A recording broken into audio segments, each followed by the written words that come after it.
Welcome everyone to today's webinar, Making the Case for Theater Education as a Practice.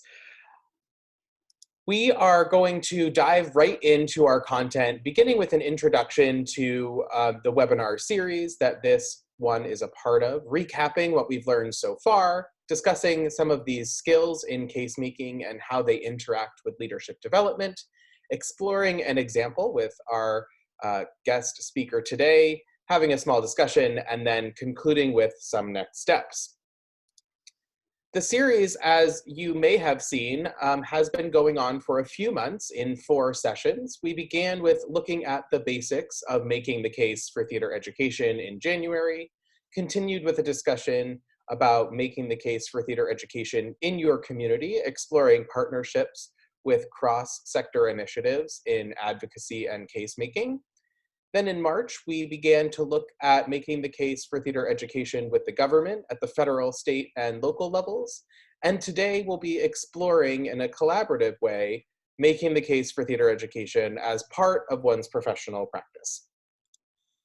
The goals for today are to review the case-making skills that have gone into our repertoire, to explore the interlacing of case-making and leadership development, and to examine examples from real-life practice in the K-12 and community settings. My name is Jeff Poulin. I'm the founder of Creative Generation, which is a nonprofit organization that works to inspire, connect, and amplify the work of organizations and individuals who are committed to cultivating the creative capacities of young people. We're partnering with AATE to offer this series of webinars. You can find out more about our work at creative-generation.org. I'm also joined today by my colleague and friend, Jen Katona, who also serves as on the board of directors of AATE and has extensive experiences both in higher education and within the K-12 system, and I'll let her provide a little bit more overview of her work later on in the webinar. So to recap, we began this series by pondering the question, how do we, as a field of theater education practitioners, talk about theater education and its impact? We explored these concepts of articulating a dominant narrative for our field and for our work, and adjudicating the impact of our work for others in decision-making capacities. We began by exploring this simple but very true equation of advocacy, combining the really compelling data with truly effective storytelling, which oftentimes is our greatest asset in theater education, which leads to advocacy for change, usually in the policy realm, both capital P policies such as legislation or lowercase p policies such as organizational infrastructure. We looked at the communication process. We're all very familiar with the sender, the message, the receiver amidst the noise and using feedback, but we expanded that into the storytelling process, where we looked at our theater skills on telling the stories that matter, describing the impact that theater education has in our lives, in our schools, and in our communities. We looked at data in our next webinar, where we looked at different types of data that can be used for case making and the use of data connecting local, regional, national, or even international to tie together our work in our own communities to trends that are happening across the field. Then we began to explore the connections cross-sectorally through any number of models from here in the United States to what is being produced in the United Nations that's applicable in countries across the world. Next, we looked at partnerships, thinking about how we can cooperate together to interface with other organizations to have joint outcomes.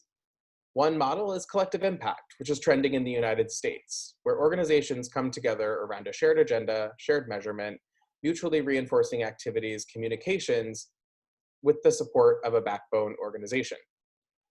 However, there are some critiques of that we must be aware of, such as bringing together various stakeholders in different levels to ensure that those who are benefiting from our work are at the table, including young people, to make sure that youth are part of our decision-making process and that our theater education work is democratized and inclusive.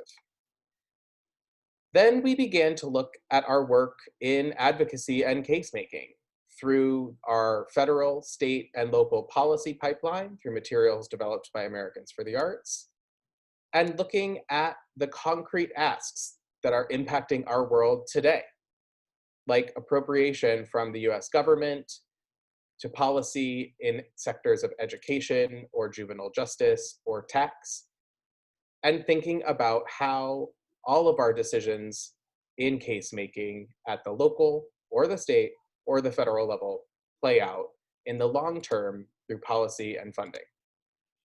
So today, we want to begin with a short exploration of what the skills are when it comes to case making. At Americans for the Arts, I previously led an initiative that explored the question, what are the core competencies of an arts education leader? For 4 years, we dived into this question with a number of interesting inputs. We began with a literature review. And what we found is that there is very little scholarship about leadership in the arts education field.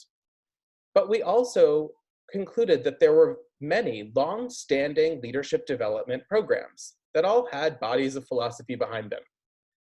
We then looked to those and found some trends, which helped reinforce the way that we were going to explore this question in the field. Next, we went on the road, and we asked this question to 81 focus groups, generating 3,522 data inputs, which helped us form the first draft of the core competencies of an arts education leader. At the time, it was 9. We began to workshop this in 5 settings, where we worked with emerging leaders and veteran leaders in the arts education field to vet these core competencies and how one can engage with them through practices of critical reflection. And what we found was that there were some exposed gaps. We didn't consider some structural barriers to leadership development, such as institutional racism. Then we began to explore what this could look like and how these solutions could be incorporated through a study on cyclical mentorship in the field of arts education. Then we published our findings. And what we ended up with was what you see on your screen, 12 core competencies of an arts education leader. To describe this, I'll tell you that there are 10 key practices and 2 commitments. First, we begin with the 3 aptitudes in dark green on the left-hand side of your screen. Collaboration, criticality, and creativity. These are the ways that an arts education leader tends to approach their work, working with others, imagining things beyond what they are and what they could be, and creatively problem solving what sits in front of them. Next, we have the 3 practices in light green on the right-hand side of your screen: mentoring, networking, and learning. These are the ways that arts education leaders continue to work into the future. They're always building their network within and without the arts. They're continuously learning to improve their own practices, and they're mentoring others, both younger and older than themselves, in cyclical mentorship patterns to improve their connection and the leadership pipeline. Next, we have 4 skills in blue on the bottom: policy literacy, evidence use, storytelling, and advocacy strategy. These should seem very familiar to you in what we've been exploring through this webinar series. Policy literacy is the ability to understand and comprehend the policies which impact our work, both formal policies such as legislation and informal policies like organizational infrastructure. Then we have evidence use, using the data to help detail the impact of our work. Next is storytelling, crafting those compelling stories which showcase that impact through the hands-on stories of people. And lastly, the advocacy strategy, how we can unify policy literacy, evidence use, and storytelling through a systematic approach to changing the minds of decision makers. And last but not least in this model, we have 2 large commitments. The first is a love for and joy of working with young people and in the arts. And second, a commitment to social action, cultural equity, and racial justice. Now, this model is not perfect by any means, but it's definitely a start, and one that we can examine when thinking about the role of case-making and advocacy in the lives of an arts education leader. To focus on those 4 blue dots at the bottom, policy literacy, evidence use, storytelling, and advocacy strategy, is why AATE has developed this set of webinars in partnership with Creative Generation. We hope that everyone can be able to look to the policies, whether in Washington, D.C., in their state capital, in their local community, or through their school board, to understand what those policies, including funding measures, can mean for theater education. Where are the opportunities? What does it mean for professional development? And ultimately, where is the money coming from and going to support theater education? We also want to be able to effectively combine that storytelling and evidence use to parse through the data or even generate our own data, to synthesize those stories or even generate our own stories, and to combine those two to compel our decision makers to act in favor of theater education. And lastly, we want to explore the advocacy strategy that goes beyond the work that we're doing. How can we incorporate advocacy as part of our professional responsibility within our own work? I would argue that this is the key to leadership, being an everyday advocate and making the case for theater education with all sorts of decision makers, with parents, with young people, with education funders or arts leaders. We need to be able to advocate for theater education as part of our daily work. Sometimes this can be that formal advocacy or capital A advocacy that we talked about last time, appealing to government officials or electeds in offices in Washington or state capitals.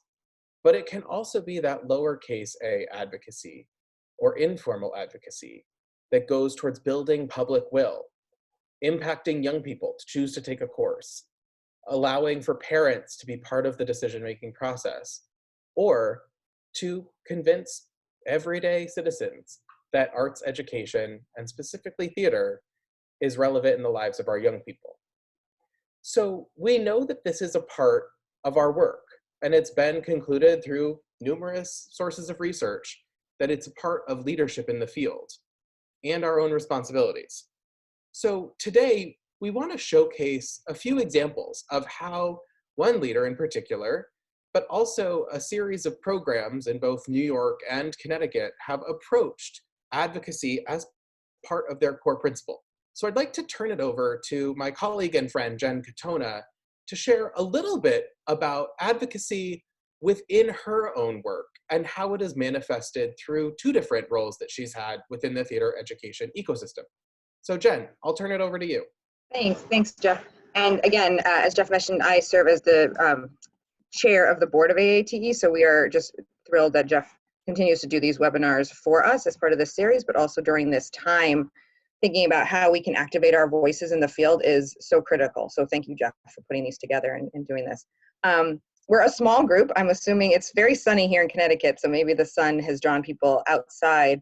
And I know Evan, but can I just take a moment, and Grace, would you mind can we just do a quick, since we're a small group, a quick hello and introduction, just so I have an idea of where your framework is? Sure. Hi, how are you? Good. I'm Shiraldi. I joined AATE 2 years ago when I was a student at the CUNY MA in Applied Theater program. I graduated from that program in 2019, in May of 2019, and had been working, I should say, until the pandemic, for a nonprofit organization called Brooklyn Acting Lab that was doing classes at their own locations, but also classes in the schools, in New York City public schools. And then I also, on the side, was teaching theater with an organization called Arts for All, also in New York City public schools for second graders, like a literacy through the arts program. Sure, yeah, I know them well. Yeah. Oh, and then I also, for a number of years, have been volunteering on Rikers Island, teaching theater to incarcerated adults, and many years before had worked as a volunteer when I lived in DC, teaching, sort of supporting teaching theater to young people who are incarcerated in DC in their juvenile justice system. Thank you. So No, that's super helpful. I mean, the fact that you're from the MA program and I know a little bit about Evan tells me a lot about this group. Evan, I don't want to speak for you, but I don't know if you want to share, because I gave Grace, or I'm sorry, Sherelle, an opportunity to. Hello. As Jen knows, I'm a graduate candidate at City College's Educational Theater Program. I am slated to begin my student teaching in the fall. We'll see what form that takes. Yeah, excited to be here. I haven't been able to take class with you, Jeff. No, we never got a chance, so this is our chance, Evan. Exactly. Spark my wisdom on you. So I am, as Jeff said, going to talk a little bit about, so previous to last August, I served as the founder and director of the graduate program in educational theater at CCNY up in Harlem. And just in August, I left that position to start a new position as the director of arts education for the Norwalk Public Schools in Connecticut. We are a Title I school district. We have 12,000 K-12 students, 20 buildings, 12 elementary, 5 middle, 4 high schools. And one of my major charges here is to create a K-12 pathway for arts. So I am in the process of building a K-5 arts magnet, and then we'll move that into an arts house at the middle school. And then ultimately we're building, if all things go well, we'll be building a new arts high school in Norwalk. So it's kind of where I turn my attention and my focus. I'm here mainly to talk about my work at CCNY and why it was critical for us when building a graduate program that basically had 2 main goals, which was to prepare pre-service theater teachers to go essentially into the New York City public schools, though would be able to teach anywhere in the country, and also teaching artists. Why was advocacy one of our main pillars? So at CCNY, we believe in artistry, pedagogy, and advocacy, and those 3 things are embedded in all our coursework. And so why was that important for me to include?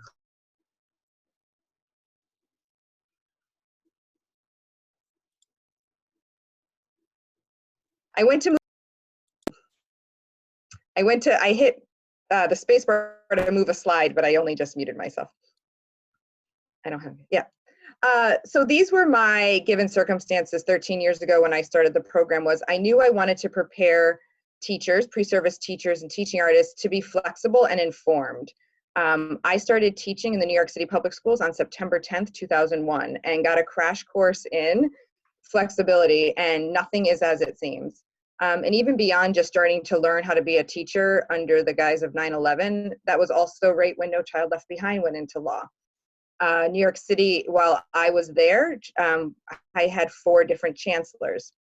So as you both know, ever-changing circumstances, and it became impossible, it became very clear, it would be impossible to teach to a system.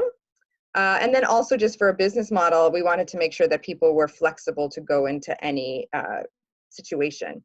So I knew that I wanted to prepare them to be flexible and informed and know where to look for information, while not necessarily depending on the information of the time. I also knew something pretty quickly through my own work before I got to the university, which was school leaders supported the arts. That had never been the problem. I have never in my career met a school leader who didn't think the arts were essential or important. What I did find is a question around who's responsible for providing it. So does that become the job of is that an in-school right? Is that an after-school right? Or is it an extracurricular? And in different parts of the country and in different places and in different schools, that philosophy changes. And it became clear that that was more important than fighting for, are the arts even important?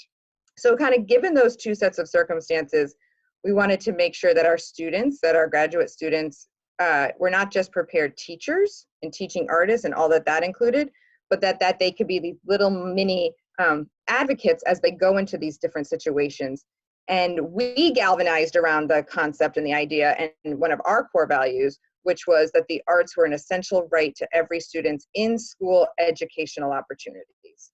And so once we were crystal clear on that, the rest became pretty easy. But it did take about, it'll take about 3 years to really get to that pillar of around what specifically are we wanting our messaging to be as we kind of put forth these advocates. And I think that's, listening to the pre-work you've done and just working with Jeff in this field for a while is key and essential to all the work that Jeff has done in his many different roles.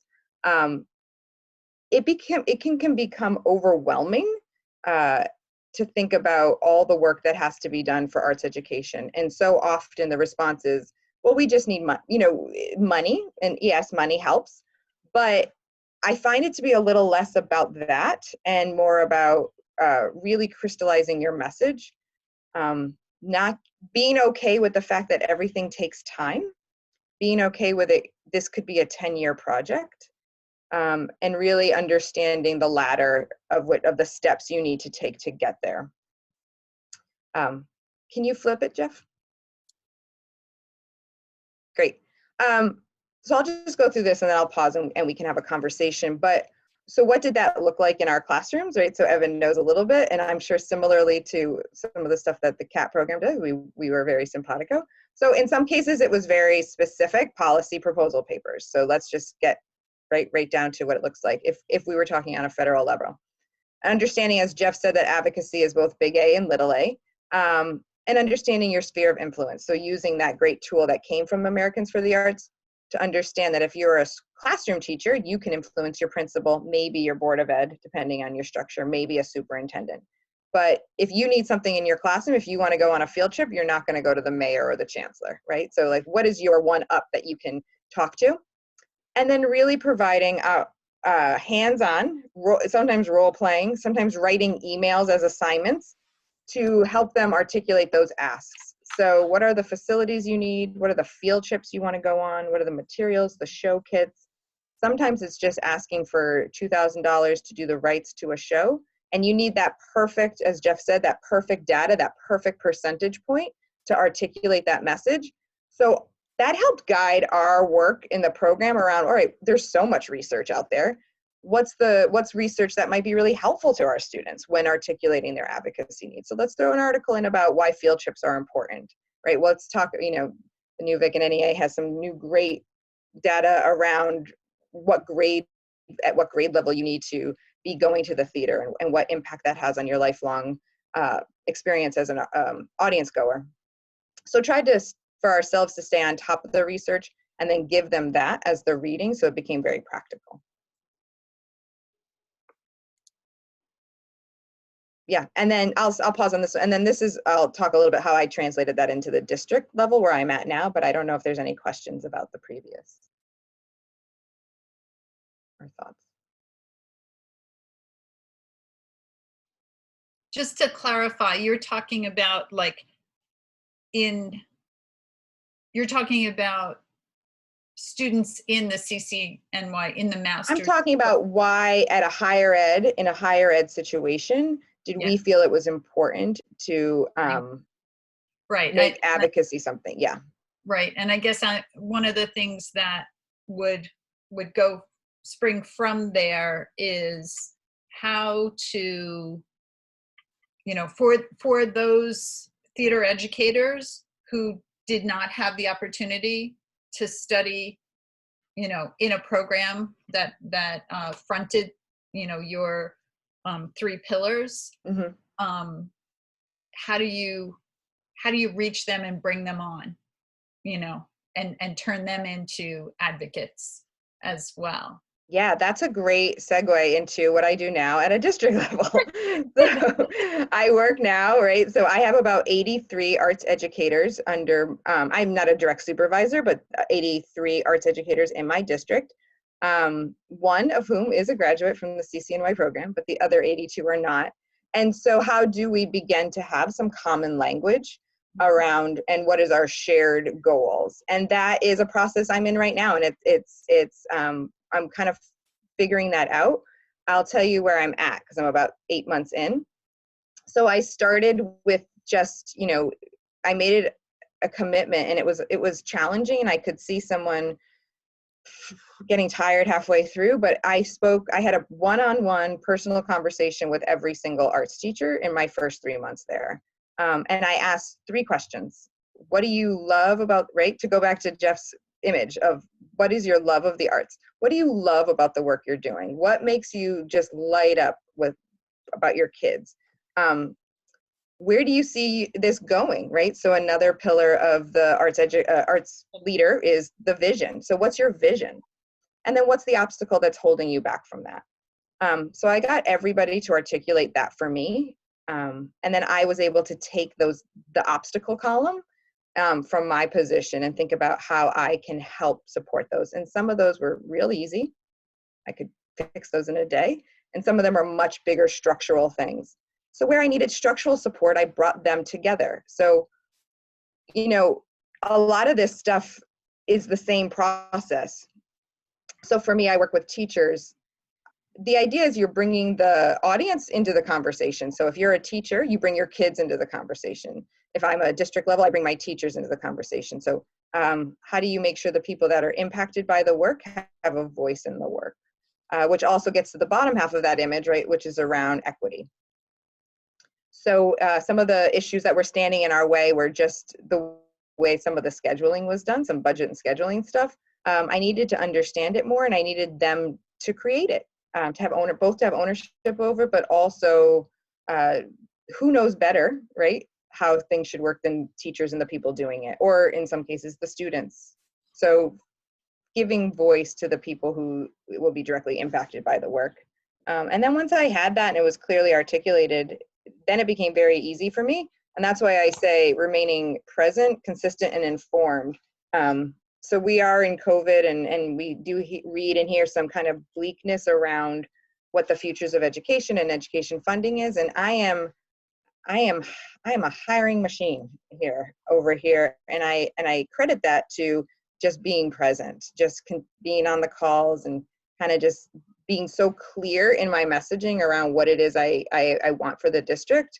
And it's a very small ask this year. I just need them to do a very small thing, and that's going to make a big difference. And then next year we'll take it a step higher. And the last thing I'll say about that is the idea of storytelling. So oftentimes that looks like a child telling their own story, or somebody along with a great statistic, articulate, telling something that pulls on the heart. I've also lately been been leaning heavily on social media as to tell my story. So I was new to a district that didn't have anybody to represent their work, and they'd been doing great work. So just by starting simple social media, getting on the social media platforms, the various ones, showcasing work, showcasing student work, just kind of telling that story about all the things we're doing. We just got named one of the best districts in the country for music education. We were already doing that work. We just needed to tell that story. So now when I go to them and ask them to raise their budgets a little bit, that story is out there. It's not kind of in a vacuum. So storytelling can have lots of modalities. And are you catching wind of any potential education budget cuts because of COVID? I mean, yeah, sure. That's just, I think that's going to be the, but budgets take, everybody knows this. No one just writes a budget and it becomes a budget, right? There are multiple stages and meetings and planning. So sometimes things are cut in the first round, and then people get in and advocate, and then they get back in. So it's an ongoing process, but sure. I mean, just if you watch the news, yeah, I mean. Mm-hmm. My daughter is a public defender in Philly, and they were told by the lead public defender that they have to take a 20% budget cut that's already been dictated by the city. And it's a separate organization, but it's really funded by the city, the Philadelphia Defenders. But what they're doing, just offering it up, and there's some resistance to it by the attorneys. They have like 200 attorneys or something, but they are starting to require the attorneys who are working from home to do more sort of timesheets to account for the activities that they've been doing at home, so that when they go back to the city council, even during this period when people have been working from home, to show we're not just sitting at home. We've been working, right. We got so many people out of custody and we're doing this and doing that. And I'm just offering that up because it might be something, you know, useful for your teachers, you know, to be able to say, hey, we've done all of these things in this past 10-week period, so many over and above what we normally do or whatever, you know,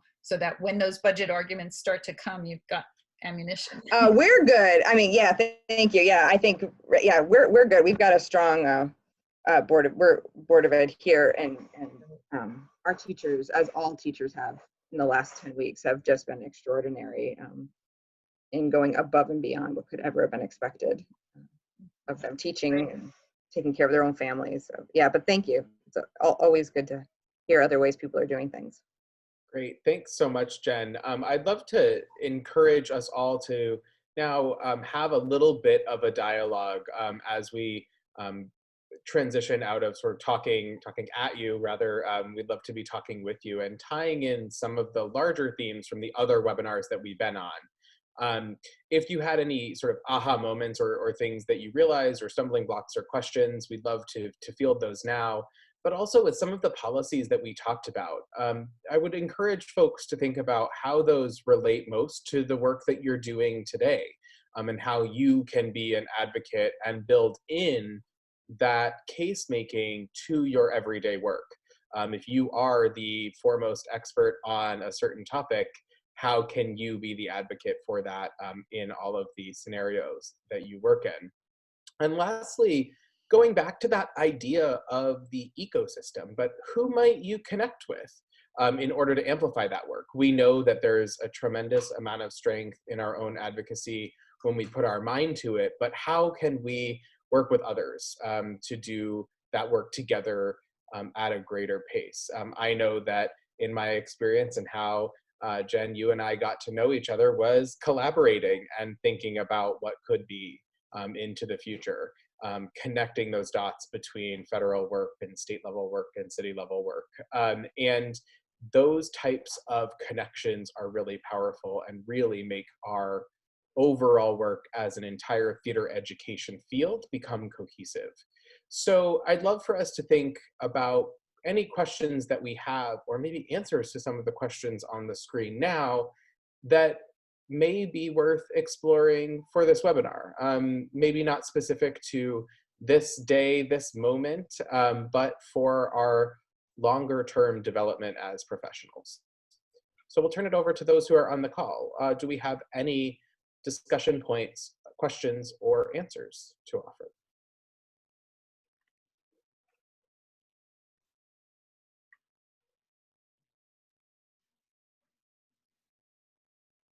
Well, I'll start out by saying, as a still relatively inexperienced theater teacher, what Jen just said, being an everyday advocate, strikes me as something I'm eager to approach teaching with. And something you mentioned earlier as well, allowing the children, the students, to tell their stories. So I'm really excited to connect with the students and see what they have to see, what the stories they want to tell. And having gone through this program of theater education that emphasizes social justice viewpoint, I'm excited to be able to apply that to the stories that the students want to tell.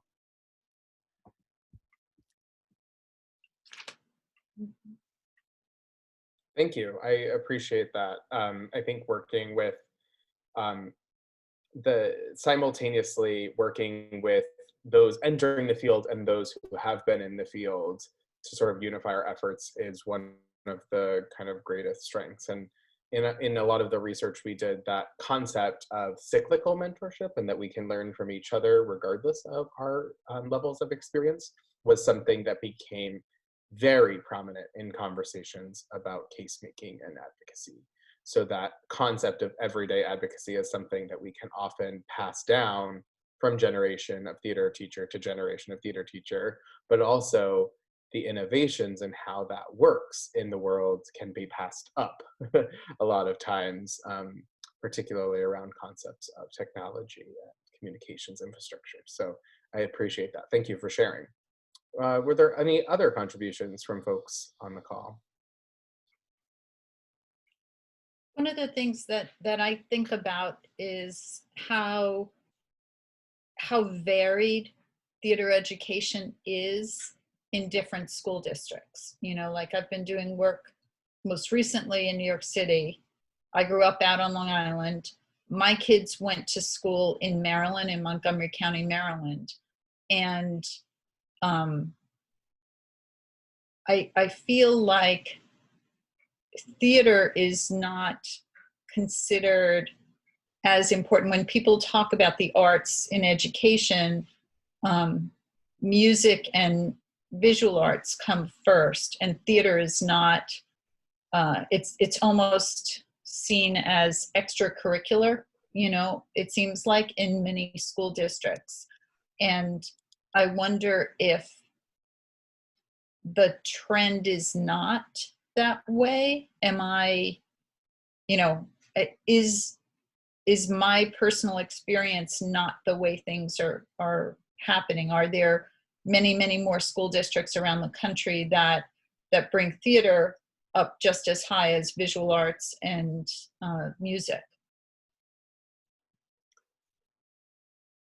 I think the data that you're seeking definitely shows that what you've observed with music and visual art being most accessible and theater and dance being least accessible on a large scale. However, I would say that though we would like to increase access to theater education, the way that the infrastructure is established unites all of the art forms around the creative processes and honors that each provide learning opportunities for young people. And so we tend to be very cautious about over asking in a certain way to say that it is not a reasonable request, in my humble opinion, to ask for sequential dance, theater, visual art, media arts, and music for every child K through 12. There are simply not enough hours in the day, nor dollars in the budget.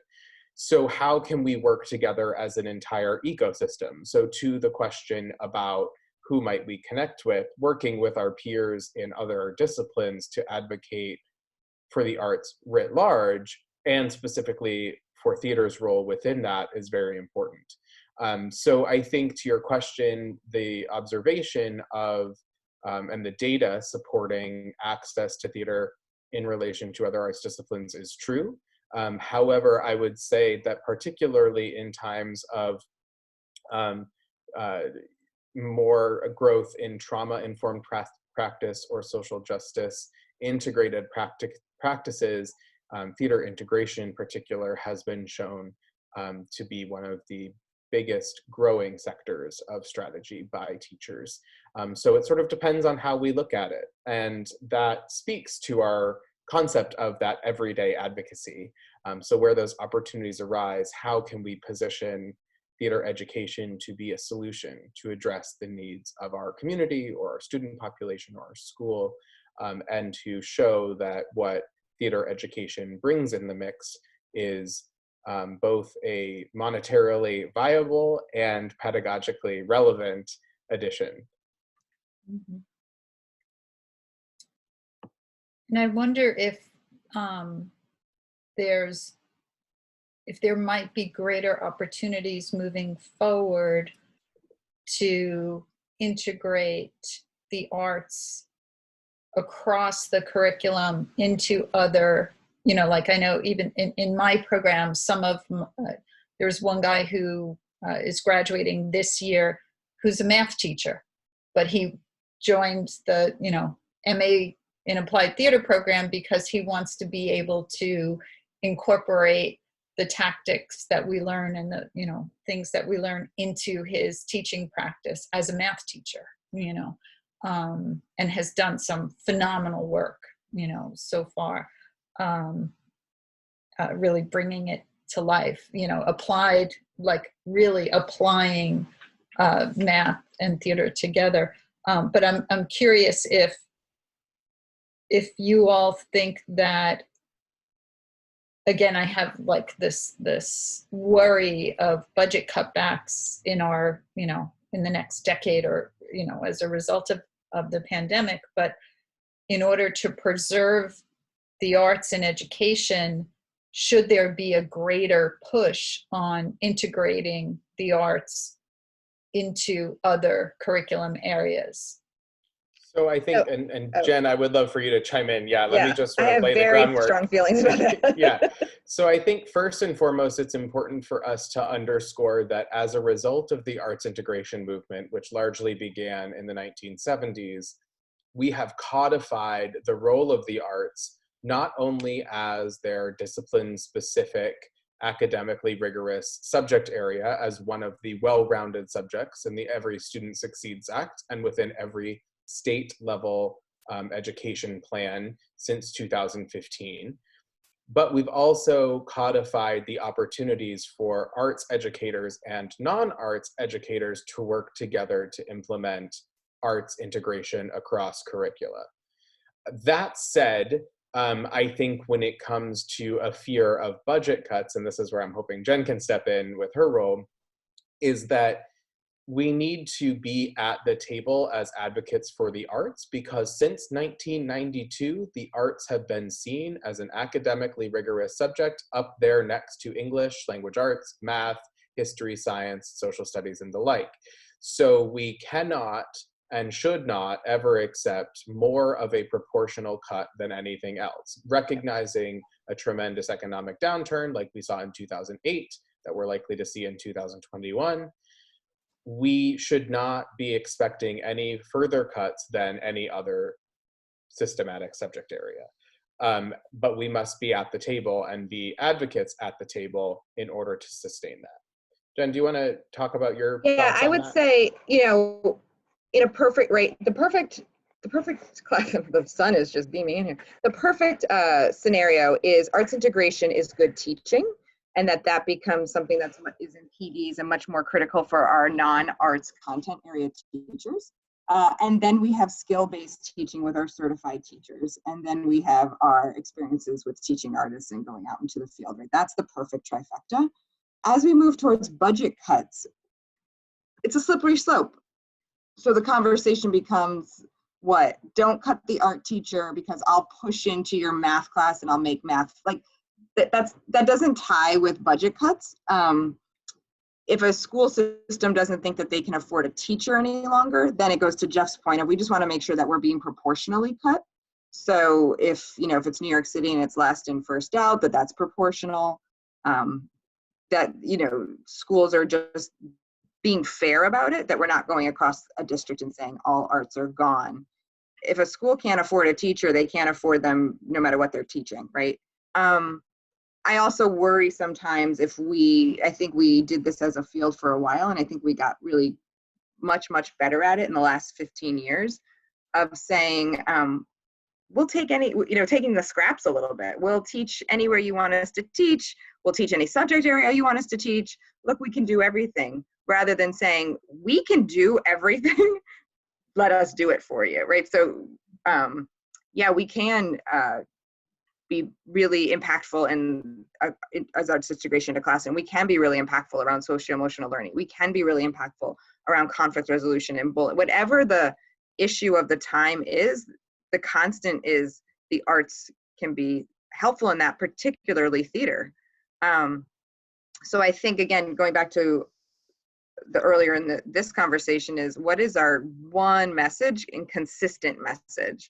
And that is that a place in the school day for a child to be creative and artistic in whatever medium, and we vote theater, is a right.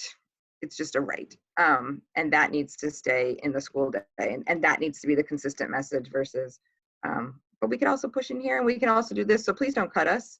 I think it lessens our value a little bit. Absolutely. And I think that's a really wonderful note to end on as we come to the close of our time, that much of the work too that